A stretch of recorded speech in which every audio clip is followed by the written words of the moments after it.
Another predictable policy being employed by big business, and in this case airports. Here we see propaganda BBC, Heathrow to trial fast-tracking vaccinated arrivals. So this is the UK ramping up apartheid, sowing division in society. It reads, 2 of the world's biggest airlines will trial fast-track lanes at Heathrow Airport for fully vaccinated arrivals. Under the scheme, passengers on 4 routes will be able to upload their jabbed up status before boarding. Once again, pushing people into using these apps that I've been warning you about. The trial by British Airways and Virgin Atlantic comes as the aviation industry calls for quarantine-free travel to the UK from lower-risk amber list countries. Transport Secretary Grant Shapps is set to announce such a scheme this week.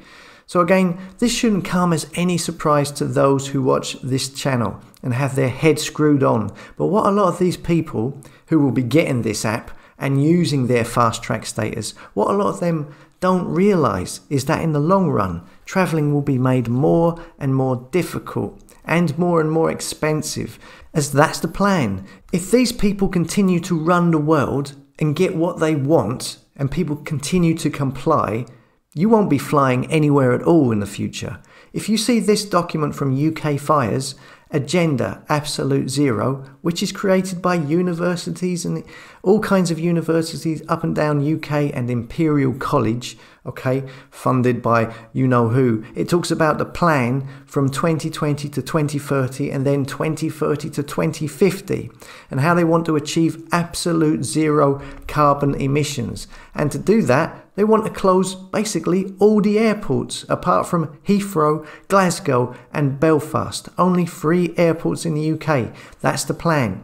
There are currently 40 airports. That's going from 40 airports to 3 airports. And it says here, here's a list on what they must do on travelling to achieve carbon zero with 5 requirements. It says, the impact of our travelling depends on how far we travel and how we do it. The most efficient way to travel is with a large number of people travelling in a vehicle with a small front. And we can all reduce our total annual mileage. And the first requirement is, number 1, stop using aeroplanes. So you can see that aeroplanes and flying on them is not something they want people to do in the foreseeable future. So whether or not you go into a fast track lane, it matters not, because they are planning on making it more and more difficult and more expensive, I would imagine, if you want to use aeroplanes and fly in the future. I mean, if you really want to go back to normal, the first step is to stop complying with these people, because by doing so, complying, you're just going down this road where everything will eventually be shut off to you. Everything in regards to traveling and using energy will become prohibitively expensive, and there will be no way around it because you downloaded that app, which by then will have become a 24/7 surveillance, digital ID, track and trace, energy measuring, financial, social credit passport that will control what and how you live every day, no matter what you have or haven't had. So don't comply with their wishes. Don't do what they expect you to do, okay? We need to throw a spanner in the works.